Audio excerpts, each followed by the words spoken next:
مهدی باز به من زنگ زد، گفت آقا بیا بچه ماهی دارم بهت بدم. رفتم نصف از این بچه ماهی ها رو گرفته بود. یکی از ماده های ماکرو که میخواست بفروشه دهنش پر بود، گذاشته بود داخل آکواریوم برای من. اونجا که رفتم یکی از ماده ها دهنش پره، معلوم بود تو دهنش بچه هست. گفتم بگیرش که بچلونیم بچه هاشو بدزدیم.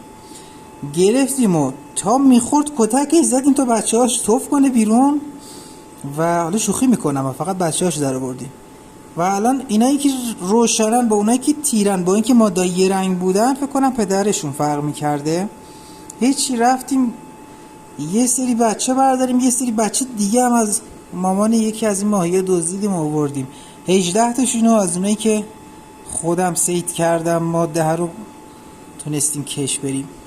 ببین با اینکه این ماکرو تازه از دهن ماده اومدن بیرون، ولی چقدر درشتن، چون که یه مدت طولانی دخمه رو داخل دهنش نگه میداره تا زرده ها رو جذب کنه و دیگه آماده بیرون اومدن بشه. خیلی درشتن نسبت به ماهی‌های دیگه. شاید یه ماهی که من میخوام تکثیر بکنم بعد از 1 ماه این سایزی بشه.